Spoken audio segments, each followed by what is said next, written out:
অনেক অনেক ধন্যবাদ আপনাকে আপনার প্রশ্নের জন্য। আপনি দেখছেন দ্য ফুটবল শো এর অ্যাডেড টাইম না, কিন্তু অ্যাডেড টাইম। অনেক মনে হয় প্র্যাকটিস করছেন বিভিন্ন কিছু, তাই না? ভালো প্রিপারেশন নিচ্ছেন, ভালো করছেন। কেমন আছেন নাবিল খান, কেমন আছেন? ভালো আছি আলহামদুলিল্লাহ। না, প্রিপারেশন নিয়ে কোনো লাভ হচ্ছে না নাবিল খান, আই ডোন্ট নো। যাই হোক, আপন 4679, হ্যাঁ, তার একটা প্রশ্ন দিয়ে আমরা শুরু করি যে বুকায়ো সাকা ভিক্টর ইয়োকেরেশের কেমিস্ট্রি কেমন লাগলো জানাবেন। কেমিস্ট্রি আমার খুব একটা ভালো লাগে না এমনিতে। সাকা যখন গোল পেল সতীর্থ থেকে শুরু করে কোচ সবার সেলিব্রেশন কেমন উপভোগ করলেন? সাকার জন্য তো এটা একটা স্পেশাল মোমেন্ট না, এতদিন পর হচ্ছে আপনার স্টার্টিং 11-এ তিনি খেললেন, লম্বা সময় ইনজুরিতে ছিলেন, মানে এবং আর্সেনালের ধরনের ওই ফ্লেয়ারটা সবকিছু মিক্স করে একটা কমপ্লিট প্যাকেজ হয়েছে। Optical brightener photo catalyst active granule সমৃদ্ধ বসুন্ধরা পাওয়ার ওয়াশ, ঝলমলে কাপড়ে ফুরফুরে মন। সাকা ফিরে গোল করেছেন, অ্যাসিস্ট করে দিলেন। ইনফ্যাক্ট আপনার এবারে প্রিমিয়ার লিগে তো একটা আশ্চর্যজনক ঘটনাও ঘটেছে গতকালকে, যে ইয়োকেরেশ অ্যাসিস্টও করেন। এইটা হয়েছে, খুব ভালো অ্যাসিস্ট করেছেন। এই অ্যাসিস্টটা এমন ভাবে করেছেন সেটা আবার সাকাকে মানে একদম জায়গা ছেড়ে দিয়ে তিনি সাইডে চেপে এসেছেন। এই যে বোঝাপড়াটা আর্সেনালের প্রয়োজন ছিল, এবং যে কথাটা আমি ম্যানচেস্টার সিটির ম্যাচের পরে বলেছিলাম যে ভিক্টর গিয়োকেরেশ এরকম একটা ম্যাচে কয় মিনিট সুযোগ পাইলেন, সব মিলায় অ্যাট এ টাইম মিলায় 14 মিনিট তিনি সময় পেয়েছিলেন। এটা কি হইতে পারে? আমার মনে হয় যে ইম্প্যাক্টটা আলটিমেটলি একটা ফরওয়ার্ডেরই রাখতে হবে, স্ট্রাইকার। এবং ভিক্টর গিয়োকেরেশ যদি বাকি 3 ম্যাচ আর চ্যাম্পিয়ন্স লিগের ফাইনালে উঠলে তো ভালো, এগুলোতে গোল করতে না পারেন আর মানে গোল থেকে করতে হবে, তার কোনো একটা ইম্প্যাক্ট থাকবে। এবং তার যে বক্স প্রেজেন্স, এইটা কাই হাভার্টজের মতো না, বা এইটা একজন ফরওয়ার্ড মানে যিনি স্ট্রাইকার নন তার মতো নন। এবং তিনি ওই মাঝখানে থেকে ওই প্রেজেন্সটা বাকি ডিফেন্ডারদের ওপরে প্রয়োগ করেন বলে আমার মনে হয় আর্সেনালের অন্যান্য দিকে কিছুটা সুবিধা হয়। সো এই কেমিস্ট্রিটা আর্সেনালের জন্য এই মোমেন্টে, যদি আমরা একদিনই দেখলাম, ডিফাইনিং হইতে পারে। আবার এইটাকে আমরা সহজে এইভাবে উল্টো ক্যালকুলেশন করে বলতে পারি যে বুকায়ো সাকার এতদিনের নিয়মিতভাবে না থাকাটা আর্সেনালকে আগের ম্যাচগুলোতে ভুগিয়েছে। আচ্ছা, ফাহিম সওদাগরের প্রশ্ন, তৌসিফ ভাইকে বলতে চাই টেনশন নিবেন না, আর্সেনাল এবার লিগ টাইটেল জিতবে। চাঁদপুর থেকে খবর পেলাম। চাঁদপুর থেকে তো একদিন আগে খবর পাওয়া যায়, সুতরাং মনে হয় হচ্ছে যে উনিও ম্যানচেস্টার সিটি এভারটনের ম্যাচের আগে মনে হয় খবর পেয়ে গেছেন সিটি এখন ড্রপ করবে এবং আর্সেনাল মনে হয় জিতবে। আমরা একটু দেখতে চাই তৌসিফকে। আমরা যদি মানে আর্সেনাল যদি চ্যাম্পিয়ন হয়ে যায়, আমি শরীফুল হক মানে আনন্দের সাথে কথা হচ্ছিল, আর প্ল্যান করছি যে আর তৌসিফকে রেখেই 4 জনের একটা কোনো একটা কিছু করার সুযোগ যদি থাকে, সেক্ষেত্রে তৌসিফকে নিয়ে একটা স্পেশাল শো আসলে সেদিন হওয়াই উচিত। যাই হোক, 9S95B ভাই, আমি ইতালি থেকে দেশে থাকাকালীন আপনাদের শোগুলো শুনতাম, কিন্তু ইউরোপে আসার পর নিয়মিত খেলা দেখা হয় এবং আপনাদের শোগুলো নিয়মিত শোনা হয়। যদিও এটা আমার প্রথম কমেন্ট ভাই, আমি সিঙ্গেল মানুষ, বলতে গেলে আমাদের এই শোগুলো ছাড়া আমার দিনই কাটে না। মনে হয় সপ্তাহে 7 দিন শো হলে ভালো হতো। ভাই আপনাকে অনেক ধন্যবাদ। আপনি সিঙ্গেল, আমরা সবাই সিঙ্গেল, একজন বাদ দিয়ে আর কি। এই শোয়ের কলাকুশলী যারা আছেন, হ্যাঁ, তারা হয় সিঙ্গেল, না হলে তারা সিঙ্গেল ছিলেন আর কি, অথবা হবেন। ফুটবলে বেশি টাইম দিলে যা হয় আর কি। যাই হোক, এটা নিয়ে যখন আসছে তাহলে হচ্ছে উনার কোশ্চেন কি শেষ? হ্যাঁ, শিহাব চৌধুরীর প্রশ্ন, এমবাপ্পে ইদানিং গার্লফ্রেন্ড নিয়ে ঘুরছে, তার সম্পর্কে কিছু বলেন। এমবাপ্পে এতদিন সিঙ্গেল ছিল, আজ সেও মিঙ্গেল হয়ে গেল। খুব ভালো। আমার মনে হয় ফাইনালে উনি একজন মানে পারফেক্ট ম্যাচ খুঁজে পেয়েছেন। এর আগে তো আমরা বিভিন্ন অনেকের সাথে দেখেছি। হ্যাঁ, আমার মনে হয় যেমনটা তার জন্য দরকারি ছিল তেমন একজনকে তিনি খুঁজে পেয়েছেন। আমার তাকে দেখে ভালোই লাগছে। জীবনে তার কিছু বিনোদনের প্রয়োজন ভালো লাগে, অনেকেই ভালো লাগতেই পারে। হ্যাঁ, সেটাই লাগাটা স্বাভাবিক। এবং এই যে বিশ্বকাপের আগে একটা ফ্রি মেন্টাল স্টেটে আছেন, এটা আমার কাছে মনে হয় তাকে হেল্প এবং এনজয় করছেন। দেখলাম আমি ইয়টে করে ঘুরছেন, তারপর হচ্ছে আপনার ডিনার করছেন, প্রপার ডিনারও না, এটা লাঞ্চ মনে হয়, হ্যাঁ, কিছু একটা খেতে বসেছেন খুব সুন্দর পরিপাটি করে। এবং উনার এখনকার গার্লফ্রেন্ড তো আসলে অভিনেত্রী, স্প্যানিশ অভিনেত্রী। ঠিক আছে, দেখলাম ভালোই খোঁজ খবর রাখছেন দেখা যাচ্ছে। না, ওই উনার সিরিজটা এখনো দেখা হয়নি, তার নেটফ্লিক্স একটা সিরিজ আছে। আসলে উনি কে এটা এখনো দেখিনি আর কি। আমি দেখছি যে কার সাথে জানি ঘুরে বেড়াচ্ছে। আর মানুষের মানে এইগুলা মানে ভালো লেগেছে, তিনি সঠিক পথে আছেন। এইটা ভালো লেগেছে। এবার সিরিয়াস কোয়েশ্চেনে আসি। হ্যাঁ, সিরিয়াস কোয়েশ্চেনটা হচ্ছে রিয়াজুল ইসলাম। আমার মনে হয় এই প্রশ্ন অনেকেই করেছেন, আমরা একটাই নিচ্ছি যে রিফাত ভাই, সাইফুল বারী টিটু বলেছেন যে বাংলাদেশের কোচ হওয়ার জন্য এশিয়ায় কাজ করার অভিজ্ঞতা থাকতে হবে। এটা কতটুকু যুক্তিসঙ্গত? গ্যারেথ বেল কিংবা নেইমারদের কোচিং করানো কোচ কি বাংলাদেশের কোচ হওয়ার যোগ্যতা রাখে না? শেষের থেকে উত্তরটা দিই, অবশ্যই যোগ্যতা রাখেন।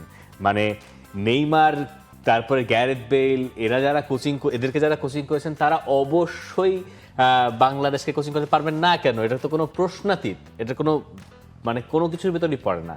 কিন্তু উনি আমার মনে হয়, আমি জানি না সাইফুল ভাই টিটু কথাটা আসলে কিভাবে বলতে চেয়েছিলেন, তবে আপনার প্রথম লাইনে আপনি যেটা বলেছেন যে বাংলাদেশের কোচ হওয়ার জন্য এশিয়ায় কাজ করার অভিজ্ঞতা থাকতে হবে, এইটা যদি বাংলাদেশ ফুটবল ফেডারেশনের ক্রাইটেরিয়া হয় তাহলে সেটার পেছনে লজিকটা আসলে কি, এইটা যদি আমরা একটু বোঝার চেষ্টা করি যে লজিক কি হইতে পারে।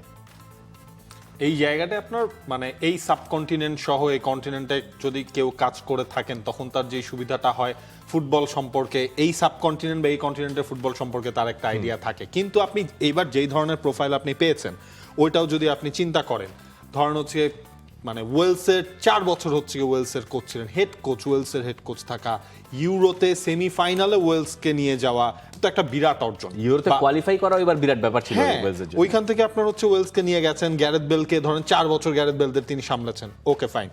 এবং উনার যদি আপনি মানে ম্যানেজারিয়াল ক্যারিয়ারও দেখেন, ধরেন অ্যাসিস্ট্যান্ট ম্যানেজার হিসেবে বা হচ্ছে মূল ম্যানেজার হিসেবে কিন্তু হেলদি একটা প্রোফাইল রয়েছে। এরপর আপনি রোজারিও মিকেলের কথায় আসেন। রোজারিও মিকেলরা হচ্ছে ব্রাজিলের ওই ব্যাচটাকে হাতে কলমে ধরে তিনি তুলেছেন। সো এই ধরনের প্রোফাইলগুলো আমার মনে হচ্ছে সব ক্রাইটেরিয়াকে ভেদ করে ফেলে। এই ধরনের প্রোফাইল যখন আপনি পান তখন আসলে ক্রাইটেরিয়ার সাথে কম্প্রোমাইজ করাটাও হচ্ছে অনেক টাফ হয়ে যায়। তখন আপনি কম্প্রোমাইজ তো করবেন না, মানে ধরেন আপনি এটা ধরে রাখবেন কেন? আপনি একটা ক্লাব ধরেন কিছু একটা চালান, এখন এখানে আপনার কাছে আপনি দেখতে পাচ্ছেন একেবারে দিনের আলোর মতো স্পষ্ট যে উনি ভালো, উনি আরো ভালো, উনার প্রোফাইল আরো সমৃদ্ধ এবং উনাকে দিয়ে ভালো কাজ হবে, তখন আপনি তার দিকে যাবেন না কেন? সেটা একটা কারণ হইতে পারে যে আপনার আসলে সেই ফিনান্সিয়াল ব্যাকআপ নাই। একটা দ্বিতীয় কারণ হইতে পারে যে আপনি আসলে কিছু জিনিস নিয়ে সন্দিহান যে ওই কোচ, যিনি হাই প্রোফাইল কোচ, তিনি যখন আসবেন তার যে ডিমান্ড থাকবে সেগুলো আমি ফুলফিল করতে পারবো না। আমি হয়তো বেতনটাও পুষিয়ে দিতে পারবো, কিন্তু তিনি আসলে যে স্ট্রাকচারটা চাইবেন, তিনি যে পাইপলাইনটা চাইবেন, সেটা আমি রাতারাতি তাকে দিতে পারবো না। ব্রাজিলে আপনি চিন্তা করেন ব্রাজিল এখন কোন পর্যায়ে? ব্রাজিল এডার মিলিতাও, এস্তেভাওদেরকে বলছে তোমরা ক্লাব ছেড়ে চলে আসো আমার কাছে, ব্রাজিল ফুটবল কনফেডারেশনের আন্ডারে তুমি ব্রাজিলিয়ান স্পোর্টস মেডিসিন নিয়ে দেখো তোমার কি হয়, আমার বিশ্বাস তোমার উন্নতি হবে। আপনি বোঝেন যে ইউরোপের স্পোর্টস মেডিসিনকে টেক্কা দেওয়ার মতো জায়গায় ব্রাজিল ফুটবল কনফেডারেশন তারা বিশ্বাস করে এটা। তো বুঝতে পারেন যে ব্রাজিলের ফুটবল আসলে কোন মাত্রায় তারা ভাবে। 5 বারের বিশ্বাস এমনি হয় না।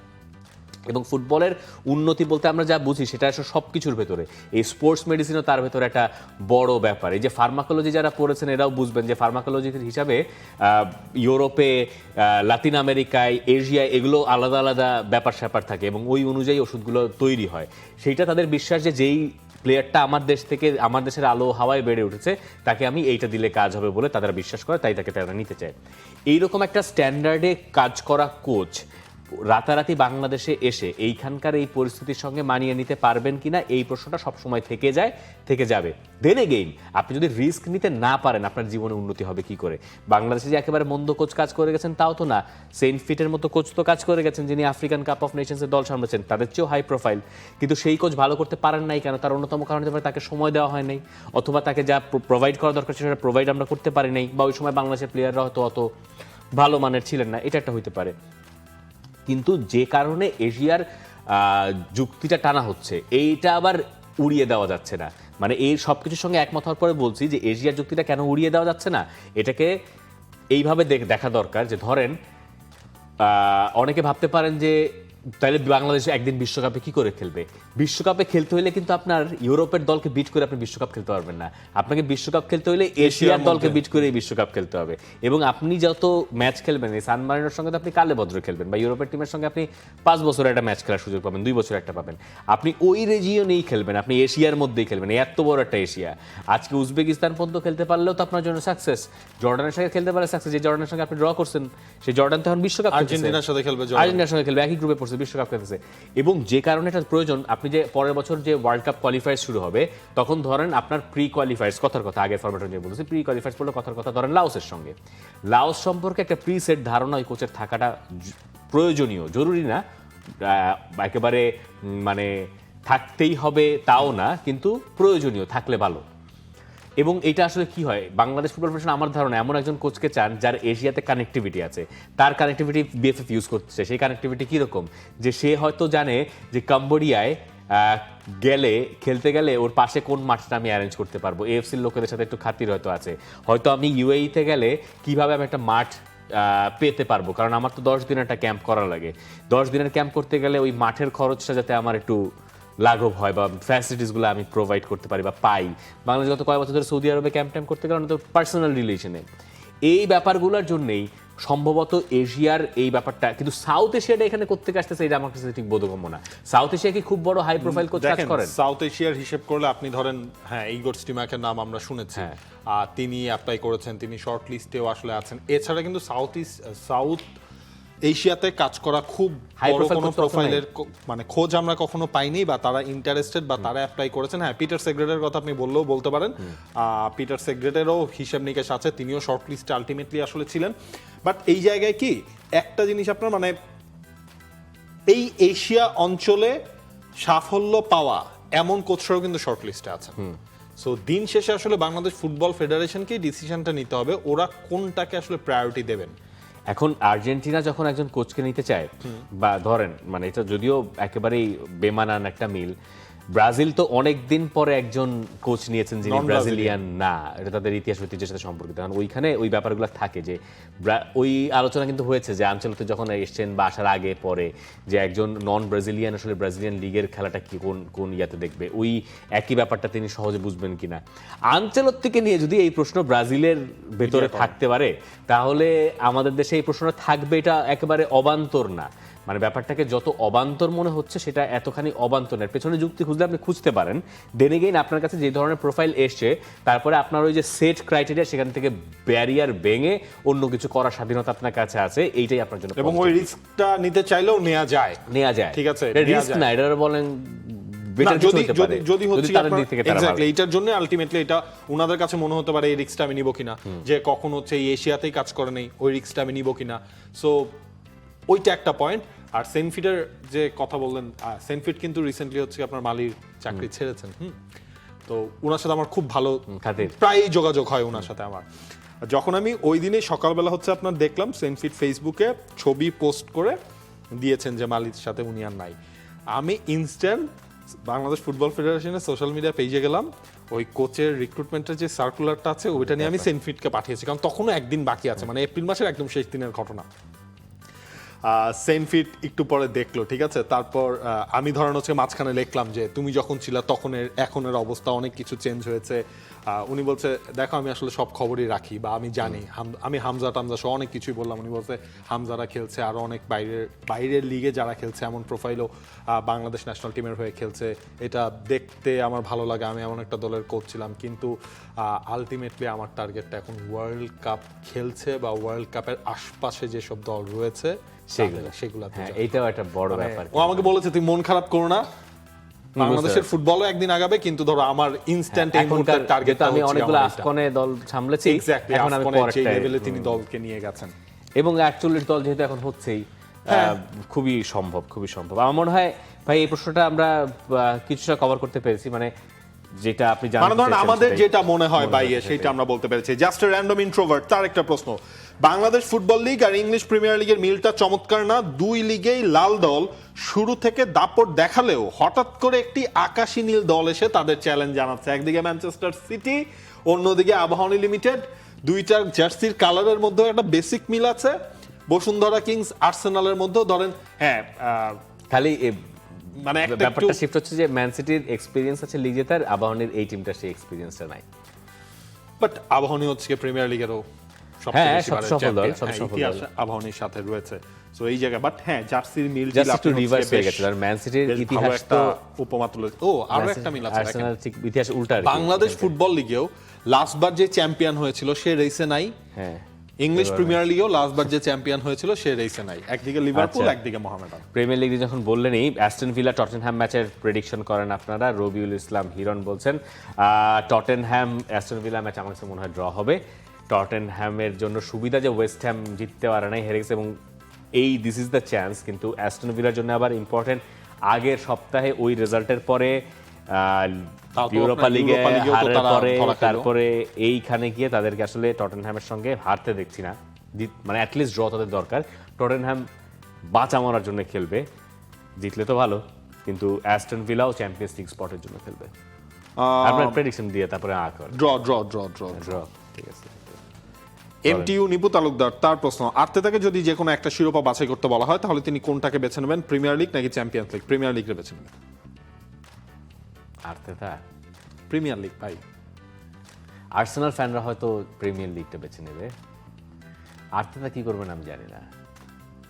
কারণ দেখেন, আচ্ছা আর ধরেন আপনি এটা চিন্তা একটা করেন, বাঁচতে হলে, হ্যাঁ আপনি প্রিমিয়ার লিগটা কেন বেছে নেবেন? আপনি তো গত মানে 3-4 বছর না, I ধরে get it, I get it. প্রতিবার হ্যাঁ, ইয়ে I get করে it. এটা পাচ্ছেন না, এবং আপনাকে নয় যে বোটল আপ হয়ে যাওয়া, সেটা শুরুটাতে প্রিমিয়ার লিগ দিয়েই। না, আপনি গতবার আপনি যখন আর্সেনাল চ্যাম্পিয়ন্স লিগ থেকে বাদ পড়ে গেছে, কারোর কোনো আফসোস ছিল না, কারণ আর্সেনালকে তার ধরে গেছে ওই টাইটেল রেসটায় থাকতে পারবে না, আমি পুরোপুরি পয়েন্টটা বুঝতে পেরেছি, কিন্তু প্রিমিয়ার লিগ তো আর্সেনাল একবার জিতছে, মানে একবার না, মানে অনেকবার জিতছে, ওটা তো তাদের ওইটা জানে। হয়তো এই জেনারেশনে অনেকে জানে না, যেমন তৌসিফি দেখছে কিনা আমার সন্দেহ আছে। দেখেন নাই, দেখেন নাই, দেখেন নাই। আরে ও এর দুধ ছিল। ছিল। তো সেইখানে চ্যাম্পিয়ন্স লিগ জেতাটা, যেটা ইতিহাসেই নাই আর্সেনালের, এইটাকে কিন্তু আর্সেনালকে ওই লেভেলে নিয়ে যায়, কিন্তু আই উইল সে যে চ্যাম্পিয়ন্স লিগ মেবি। দেখা যাক আর্তেতা ভাই কি বলেন। কিন্তু আর্সেনালের জন্য প্রিমিয়ার লিগ জেতা আবার এমনও হতে পারে বাস্তব দুইটাই জিততে পারে। দুইটা জিতে, আর এমন হতে পারে দুইটার একটাও না হোয়াট জিততে ইফ পারে। আর্সেনাল দুইটা জিতে গেল? আরে টপ। হোয়াট ইফ হইতেই পারে। আচ্ছা, রুবায়েত ইসলাম নিলয় ভাই গতকাল বায়ার্ন মিউনিখের কামব্যাক নিয়ে কিছু বলেন। বায়ার্ন মিউনিখ কালকে খেলতে গেল হাইডেনহাইমের সাথে। আচ্ছা, শাহাদাত মোল্লার প্রশ্ন, বায়ার্ন পিএসজি দুই দলই তো পয়েন্ট হারালো তাদের লিগে, এখানেও কি সমান সমান নাকি? হ্যাঁ, এখানেও সমান সমান, দুইটা ম্যাচের পরে কিন্তু দুইটা চেঞ্জ আছে। একটা হচ্ছে পিএসজি প্লেয়ারদেরকে রেস্ট দিয়েছে, মানে রেস্ট দিয়েছেই কাভারেজ খেলিয়ার মতো প্লেয়ারদের, মানে কিন্তু বায়ার্ন মিউনিখ আবার ধরেন সেকেন্ড হাফে গিয়ে নামাই দিচ্ছে সবাই। কেইন, ওলিজে সবাই নামাই দিচ্ছে। এবং হাইডেনহাইম হচ্ছে পয়েন্ট টেবিলের শেষ দল, 18 নম্বর দল। 18 নম্বর দল মিউনিখে 2-0 গোলে এগিয়ে ছিল। 2-0, তারপর 2-2, আবার 3-2। সেই ম্যাচে গিয়ে একদম লাস্ট কিকে ওলিজের শটটা বারে লেগে গোলকিপারের পেছনে লেগে ঢুকে গেছে, আমি দেখছিলাম। এবং তার কিছুক্ষণ আগে হাইডেনহাইমের এক ডিফেন্ডার, সে এমন বাড়ি খাইছে গোলকিপারের সাথে মাথায়, আমি আর খেলতেই পারবে না, মুখে তুলা দিয়ে কোনো মতে ম্যাচ কন্টিনিউ করছে। ওই জায়গাতে আমার কাছে মনে হচ্ছে মনোযোগের ব্যাপক একটা ঘাটতি গেছে। আমি যেটা নিয়ে একটু যে বায়ার্ন মিউনিখের এই কামব্যাকটা তাদের চ্যাম্পিয়ন্স লিগে হেল্প করবে কিনা। আপনি যদি লাস্ট 3টা ম্যাচও দেখেন বায়ার্ন মিউনিখের, তার প্রথম হচ্ছে আপনার মাইনজের সাথে 3 গোল খাইলো, ওই ম্যাচও হচ্ছে শেষ দিকে এসে ম্যাচ জমাইলো। পিএসজির সাথে আপনি খেয়েছেন 5 গোল, 5 আর 3 কত 8। এই ম্যাচে আপনি খেয়েছেন আবার 3 গোল, 8 আর 3 11 গোল কিন্তু আপনি 3 ম্যাচে খাইছেন, 3 ম্যাচে। খুব বাজে কিন্তু এটা। মানে এই জিনিসটা কিন্তু হচ্ছে গিয়ে দেখবেন হয়তো এমন একটা মোমেন্ট আসবে, হ্যারিকেন গোল করতে পারছে না, ওলিজে গোল করতে পারছে না, কিন্তু আপনি যদি গোল খেয়ে যাচ্ছেন, সুতরাং ওই ব্যাক লাইনের আবার এই জায়গায় আপনার ভাইস ভার্সা হতে পারে। ওই দুইটা ম্যাচেই তো রোটেটও কিন্তু করা হয়েছে। হ্যাঁ, গোল হয়তো বায়ার্ন করতে পারবে, কিন্তু ট্রানজিশনে বায়ার্নের দুর্বলতাটা কিন্তু বোঝা যায়, মানে ট্রু ডিফেন্ডিং দিক দিয়ে, এবং এইটা একটা বায়ার্নের জন্য দুশ্চিন্তার কারণ হইতে পারে। আর পিএসজির দিকে যদি চিন্তা করেন, ওইখানে মানে বায়ার্নের তো টাইটেল রেস শেষ, Secure। মানে ওইটা তো শেষ, কিন্তু তারপরেও কোম্পানি হয়তো প্লেয়ারদের ভেতরে ওই চ্যাম্পিয়ন মেন্টালিটিটা আনার জন্যই হয়তো ম্যাচ হারতে চান না, মিউনিকে ম্যাচ হারতে চান না, এই কারণে হয়তো প্লেয়ারদেরকে নামাইছে। কিন্তু পিএসজি যে অ্যাডভান্টেজটা পাইছে যে পিএসজির প্লেয়াররা একটু রেস্ট বেশি পাইছে। আবার ধরেন এই ম্যাচে 2-2 করে ড্র করছে, এবং তাতে তো লিগের টাইটেল রেসটা একটু জমে গেছে, যদিও ওইটাও আমার ধারণা পিএসজি জিতে ফেলবে। এখানে ওই 1 গোলের অ্যাডভান্টেজ প্লাস এই বিশ্রামের অ্যাডভান্টেজ পিএসজির কিছুটা স্লাইটলি হেল্প করতে পারে। যদিও ম্যাচটা ভ্যালিয়েন্স আরানায়, এবং ইনসেন কোম্পানি তো বলেই দিয়েছেন যারা একটু অসুস্থ তারা টিকিটটা ছেড়ে দিয়ে হচ্ছে গিয়ে ফুল এনার্জি আছে তাদেরকে সেটা দিয়ে দেন। পাখিনীরা, তার প্রশ্ন, হঠাৎ করেই মলিনার পায়ে এত জোর কিভাবে আসলো? সামনে বিশ্বকাপ বলেই কি আর্জেন্টিনারা জ্বলে উঠেছে? কয়েক মাস ধরে এই কাজ করতেছে, কিন্তু কালকেরটা আমার মনে হয় মানে ওই জায়গায় কারেন্ট উৎপাদন হওয়ার যদি ক্ষমতা থাকতো, যেমনে বাড়িটা খাইলো পোস্টে বলটা, ওখান থেকে বিদ্যুৎ উৎপন্ন হয়, মানে শিওর। এবং দর্শকদের রিয়াকশন দেখেন আপনি, ওইটার পর যখন মানে ওই ভ্যালেন্সিয়ার সাপোর্টারদের ধরছে, কি দেখলাম এটা। ওইটা কিন্তু ওই যে বায়ার্নের ম্যাচেও একটা মারছিল, ঠিক আছে, ওই ম্যাচেও একটা মারছিল ও, কিন্তু ওই টানা কয়েক ম্যাচে গোল করার পরে নাকি আর্সেনালের, সরি মানে আর্সেনালের সাথে ম্যাচে, বায়ার্নের সাথে তো খেলে নাই, তো করতে হবে। তো এই মানে মলিনা কয়েকটা গোল পাওয়ার পরে লং রেঞ্জ থেকে এখন শটগুলো নেয় আরো কনফিডেন্টলি নেয়। এইটার একটা থেকে সে যদি একটা গোল বাইর করে ফেলাইতে পারে ওয়ার্ল্ড কাপে ক্রাঞ্চ ম্যাচে, ওফ। হ্যাঁ পুরো গেম চেঞ্জার কিন্তু। মানে পুরা দেখেন ফ্রান্সের 18 ওয়ার্ল্ড কাপ জেতার সময় বেঞ্জামিন পাভারের ওই গোলটা যে কত ইম্পর্টেন্ট ছিল, এইটা ওই ম্যাচটা নাইলে হয়তো আর্জেন্টিনা জিতে যেতে পারতো পাভারের ওই গোল না হইলে। বাইরে ছিল আর্জেন্টিনা ফালতু খেলছে পুরো ওয়ার্ল্ড কাপে, কিন্তু ওই ম্যাচটাই তারা খুব ভালো খেলছিল, হইতে পারতো এনিথিং। হিগুয়েনের অবস্থা দেখছেন?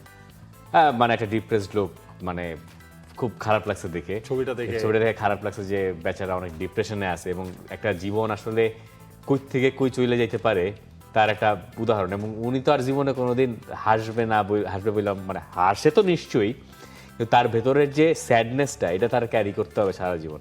আর্জেন্টিনা তো ওয়ার্ল্ড কাপ জিতছে, কিন্তু তারে আসলে যেই ট্রায়ালের ভেতর দিয়ে মানুষজন নিয়ে গেছে, যাইতে হয়েছে তাকে, অথচ সে আর্জেন্টিনার অল টাইম টপ স্কোরার্সদের একজন, সে রিয়াল মাদ্রিদে লা লিগা জেতা প্লেয়ার, সে ইতালির অল টাইম রেকর্ড এক সিজনের টপ স্কোরারের রেকর্ড ভেঙে দিছিল, তাকে ইউভেন্টাস কত টাকা দিয়ে নিছিল। এই পুরা জিনিসটা চেলসিতে খেলছে, মানে মাঝখানে সে অনেক জায়গায় এসি মিলান সব খেলছে, পুরা জিনিসটা মানে ইগুয়েনের ক্যারিয়ার খুবই সমৃদ্ধ, কিন্তু ওই যে ওয়ার্ল্ড কাপ ফাইনাল। হ্যাপেন্স। আচ্ছা, ফাহিম ইসলামের প্রশ্ন, আলভারেজ সিমিওনে দুইজনেই ইনজুর, তারা কবে ব্যাক করবে? কোনো আপডেট পাচ্ছি না। তারা সেমিফাইনাল দ্বিতীয় লেগ খেলতে পারবে কিনা? তারা খেলবে, এরকম মেজর কোনো ইনজুরি না।